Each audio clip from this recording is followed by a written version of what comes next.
La metieron en la celda con un monstruo, pero cuando regresaron, la vieron dormida sobre él, como si fuera su mejor amigo. Nadie entendía cómo eso era posible. El monstruo era real. Tenía el cuerpo cubierto de escamas oscuras, hoyos amarillos, que brillaban en la oscuridad, garras capaces de cortar el acero, y un rugido que había hecho temblar hasta los soldados más valientes.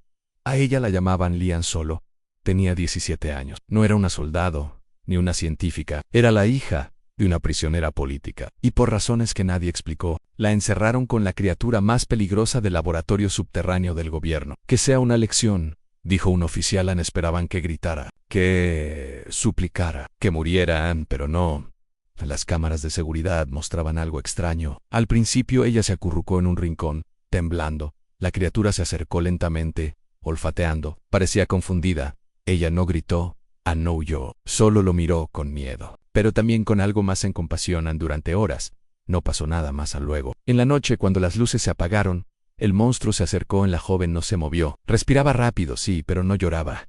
Él se acostó a su lado, como si la protegiera del frío, como si no fuera un monstruo, sino un guardián. Al día siguiente, cuando los científicos revisaron las cámaras, no podían creer lo que veían. Ella estaba dormida sobre él, como si fuera un colchón cálido, y Elan parecía tranquilo, como si su furia se hubiera desvanecido. Esto no tiene sentido, dijo la doctora Inés Román, jefa del proyecto en el SER, clasificado como entidad 9X. Había matado a 3 guardias el primer día de su captura. Intentaron calmarlo con químicos, descargas eléctricas, hambre. Nada funcionaba. Pero ahora, una adolescente dormía abrazada a él. Los informes se volvieron secretos. Nadie debía enterarse de lo que estaba pasando. Pasaron 3 días. No se atrevieron a entrar al cuarto Daya. El general Suárez exigió una inspección directa. La celda, preparados para cualquier cosa. Pero lo que vieron no era violencia, era ternura. Lía levantó la mirada, medio dormida, mientras acariciaba suavemente el cuello de la criatura. Él emitía un sonido bajo, grave, como un ronroneo extraño. No había miedo en la habitación, solo una calma imposible. ¿Qué has hecho con él?, preguntó el general, sin ocultar su sorpresa. Nada, respondió ella. Solo le hablé.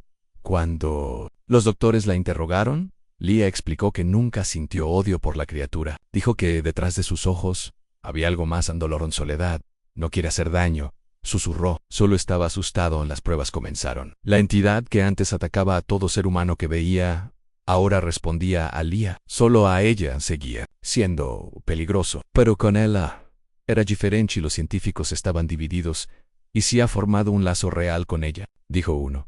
¿Y si solo está esperando el momento para matarnos a todos?, respondió otro. Mientras tanto, Lía seguía pasando tiempo con él. Le hablaba, le leía en voz baja, le daba trozos de fruta por las rendijas de seguridad. Y el monstruo la miraba, como si entendiera cada palabra. Una noche, algo cambió. Un apagón inesperado. Al alarmas, gritos, las puertas automáticas se abrieron por error. Las criaturas del nivel 3 escaparon. El laboratorio entró en caos cuando la seguridad llegó a la celda de 9X. Estaba vacía. Lía también había desaparecido. Se la llevó, gritó un soldado. El general Suárez ordenó un rastreo inmediato. Los sensores térmicos captaron su rastro en los túneles al este. Fuerzas especiales bajaron armadas hasta los dientes. Lo que encontraron no fue una masacre, fue una escena. Diprotsi. Lía estaba atrapada entre escombros. Un derrumbe parcial y la criatura la cubría con su cuerpo, protegiéndola de los trozos de concreto que caían. Había sangre. Delmont, no de ella. Cuando lo apuntaron con armas, él no se movió. Solo miró fijo a los ojos del general y entonces rugió en un rugido que no era de furia,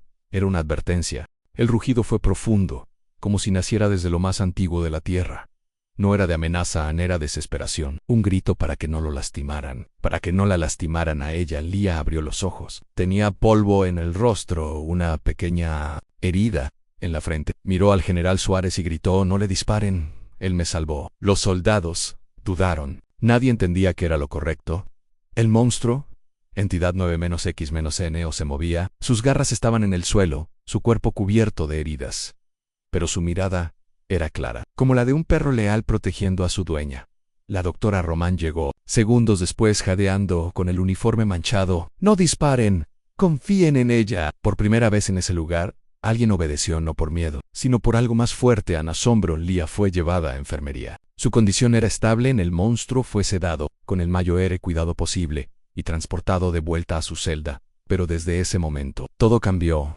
El caso fue clasificado como de interés bioconductual extremo. El gobierno detuvo sus pruebas de tortura. El general fue sustituido. La doctora Román recibió control total del proyecto en Lia. Lia fue nombrada puente de contacto. Ella era la única que podía acercarse a él, en alimentarlo, en calmarlo, en comunicarse, porque de algún modo lo hacía sin palabras exactas, solo con gestos, tonos, miradas en la creator, a menos a la que ella llamó Kairu. Comenzaba a responder a comandos básicos, entendía frases simples y cuando no la veía, se angustiaba durante semanas. Los científicos observaron, grabaron, estudiaron en Lia.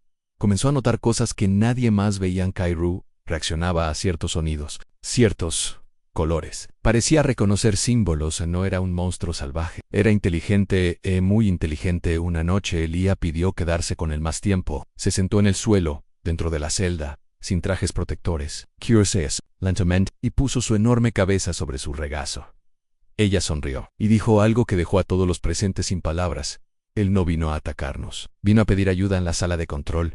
Enmudeció como los avis. Preguntó la doctora Román a través del altavoz. Lo siento, no lo sé explicar solo. Lo sé. Una semana después, ocurrió lo impensable. Una nueva nave fue detectada fuera de la atmósfera. No era humana. No respondía a señales. Y su trayectoria indicaba un posible descenso. En el alto mando militar entró en pánico.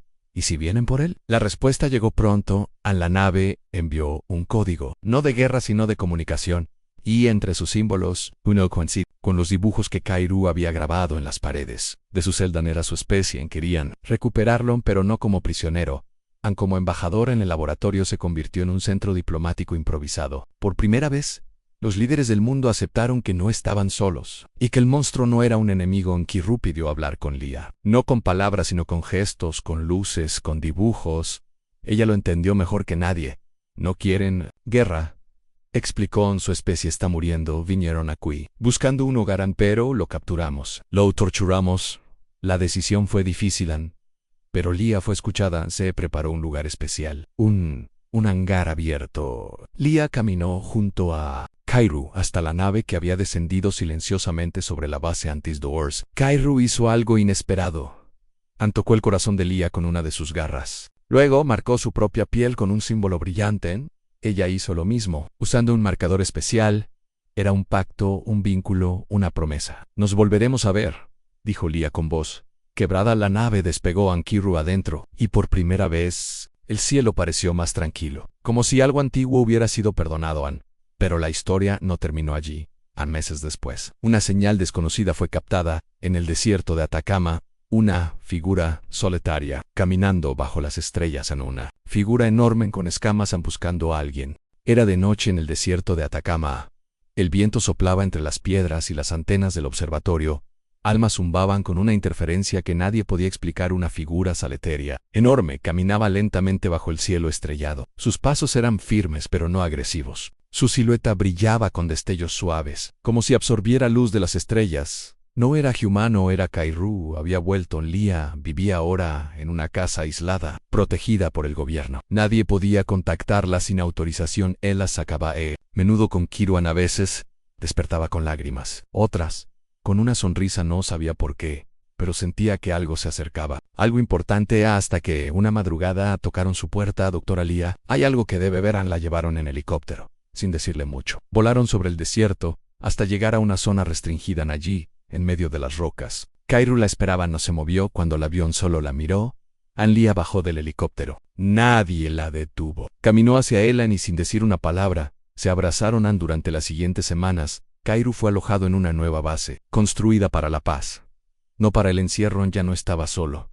Otros 3 seres llegaron, similares, pero su especie, y con ellos, tecnología. Compartieron conocimiento, lenguaje, historia y un mensaje claro. No eran conquistadores, eran refugiados. Venían de un planeta moribundo. Su atmósfera había colapsado. Su especie estaba al borde de la extinción, pero no buscaban robar la tierra.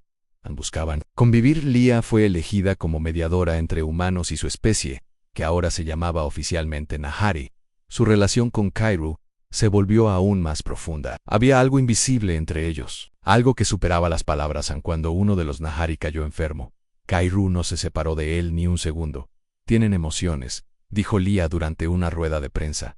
tienen empatía. Tienen, ¿quién somos nosotros para llamarlos monstruos? Sin embargo, no todos estaban de acuerdo. Un grupo radical dentro del gobierno veía a los Nahari como una amenaza. Decían que era una trampa, que fingían vulnerabilidad, y si esperan el momento justo para atacar. Los rumores crecieron y con ellos el miedo. Una noche, sin aviso, una unidad militar irrumpió en la base pacífica. Los soldados estaban armados hasta los dientes. No hablaban, solo seguían órdenes. Apuntaron a los Nahari. Uno de ellos intentó hablar y cayó por un disparo. Elia gritó, Kairu rugió, el suelo tembló, pero en vez de atacar, Kairu se puso frente a ella, cubriéndola con su cuerpo. Y habló por primera vez, con voz profunda y distorsionada. Dijo una sola palabra: paz. A los soldados se detuvieron. Elia se arrodilló junto a Kairu. No más violencia, susurró. No otra vez. Las imágenes de ese momento dieron la vuelta al mundo. Una criatura alienígena, herida, hablando por primera vez para pedir paz. La humanidad lloró en el ataque. Fue condenado internacionalmente. Y, por fin, los gobiernos decidieron crear algo nuevo. Un consejo de convivencia interespecies. Elia fue nombrada su presidenta. Kiru, su embajador. Hoy, años después, niños humanos y niños Nahari juegan juntos en campos abiertos. Aprenden idiomas, construyen puentes y se cuidan a la humanidad. Aprendió a mirar más allá del miedo. Gracias a una mujer y a un ser al que todos llamaban monstruo, resultó ser el guardián más leal. Y a veces, cuando cae la noche, Lia se recuesta bajo las estrellas, y Kairu se acerca lentamente y duerme a su lado. Como al principio, como siempre, como su protector fiel. Nadie pensó que terminaría así. Cuando la humanidad encontró por primera vez a Kairu, lo llamaron monstruo. Dijeron que era peligroso. Dijeron que debían encerrarlo, controlarlo, eliminarlo si era necesario, pero no lo conocían. No sabían que lo único que ese ser buscaba era paz. Ni siquiera sabían que tenía nombre. Kiru no vino a la Tierra como invasor. Su especie, los Nahari, había huido de una tragedia. Su planeta había muerto. Su civilización estaba perdida. Solo unos pocos habían sobrevivido. Entre las estrellas, esperando una segunda oportunidad. Cuando cayeron aquí, no pidieron guerra, pidieron refugio, y a cambio, recibieron miedo, balas, jaulas. Hasta que alguien lo miró diferente. Elia no era militar, no era política, era científica, y más que eso, era humana. De verdad, ella no vio un monstruo. Vio un ser confundido, perdido, con ojos tristes y movimientos lentos. Vio a alguien que sufría, que temía y por alguna razón que ni ella entendía. Delta se quedó. No huyó, no lo golpeó, lo escuchó, lo abrazó, durmió junto a él.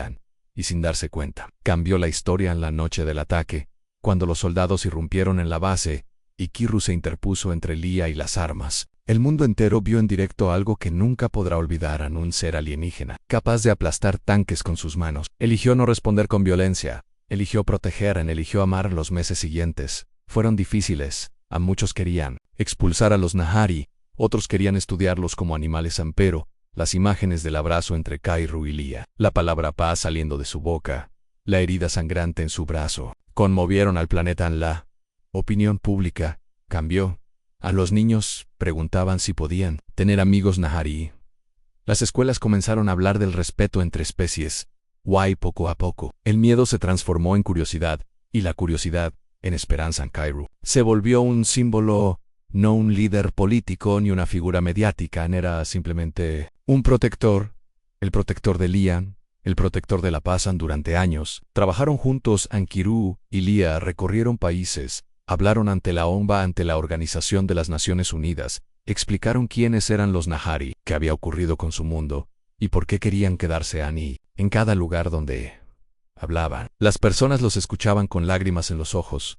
Lia envejeció con el tiempo. Las canas comenzaron a cubrir su cabello, su voz se volvió más suave, pero su corazón nunca cambió. Ni Kairu, que vivía más tiempo que los humanos, la cuidaba como siempre. Cuando ella caminaba, él caminaba a su lado. Cuando ella dormía, él se sentaba cerca velando su sueño. Cuando ella hablaba, él guardaba silencio. Pero sus ojos brillaban porque en su mirada estaba todo. El día que Lia murió, no hubo palabras. Kairu se arrodilló junto a su cuerpo. Colocó su gran mano sobre su pecho y lloró. Las cámaras grabaron el momento.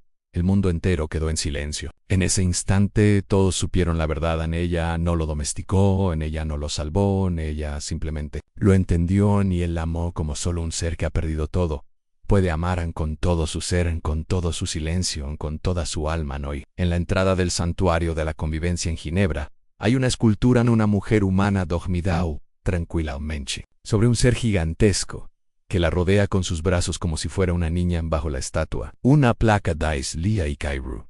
Cuando el miedo gritó, ellos eligieron abrazar. Miles de niños visitan ese lugar cada año y aprenden que no todo lo diferente es peligroso, aunque no todo lo desconocido es enemigo.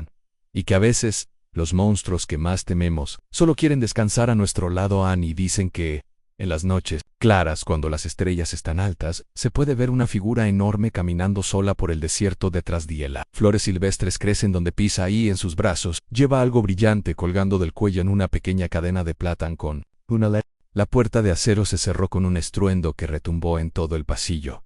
El guardia no dijo nada, solo bajó la mirada, como si supiera que lo que acababa de hacer no tenía perdón. A Naila, temblando, se quedó inmóvil. Sus ojos recorrieron la celda oscura, húmeda, y al fondo lo vio una figura gigante, cubierta de escamas negras, con ojos que brillaban suavemente en la penumbra. El monstruo, ella dio un paso atrás, pero no había dónde ir. El monstruo tampoco se movió. Solo la miró en segundos eternos. Pasaron a Naila. No gritó, no Lord. Solo se sentó en el rincón más lejano sin quitarle los ojos de encima. Horas después, el silencio era tan pesado como el aire. Tú me vas a matar, susurró ella en el monstruo. Parpadeó lentamente. No respondió. Pasaron los días. No tenía nombre ni voz, pero no era lo que todos decían. No la atacó. Anne no gruñó. Solo observaba a Anne cuando Naila se desmayó por la fiebre. Fue él quien la cubrió con su gran brazo escamoso, manteniéndola caliente en cuando tuvo pesadillas. Una mano enorme se posó cerca de ella, como diciendo, Anne, estoy aquí. Y una noche, sin saber por qué, Naila se quedó dormida junto a él. La noche en que Naila se quedó dormida junto al monstruo, todo cambió en los guardias. Al revisar la celda por las cámaras, no podían creer lo que veían a la joven humana, acurrucada, dormida profundamente sobre la enorme criatura que todos temían. No había cadenas, no había gritos, solo pasa. La noticia se esparció por todo el complejo de investigación. No puede ser, murmuraban los científicos. Esa cosa ha matado antes. ¿Por qué no a ella? Pero Naila lo sabía. Aquel ser no era un monstruo, era alguien que había sufrido más de lo que cualquiera podría imaginar. Él la habló, le contó historias a Anne, le cantó, le curó una herida de la pierna con una venda improvisada. Lo llamó Cor. Y un día, él habló. Naila dijo con una voz grave y lenta, como si fuera la primera vez que usaba palabras. No soy un Arman. Ella sonrió. No necesitaba más prueba. Lo que siguió fue una revolución. El proyecto secreto fue expuesto. Gente de todo el mundo vio las imágenes a Naila y Cor caminando juntos, sin miedo, como amigos, como iguales. Las redes sociales explotaron, protestas, debates, acuerdos políticos, y al final libertad. A Naila salió caminando de esa base. Pero no solo Cor iba con ella. Los humanos aprendieron que no todo lo desconocido debe ser destruido, que a veces los verdaderos monstruos son los que encierran, no los que son encerrados. Años después, en un monumento de mármol blanco, una estatua muestra a una chica dormida sobre el pecho de una criatura gigante, sus ojos cerrados, sus manos entrelazadas en la placa. Dice en ella, lo escuchó cuando nadie más lo hizo. Él la protegió cuando nadie más podía. Juntos, enseñaron al mundo que incluso en la oscuridad hay esperanza.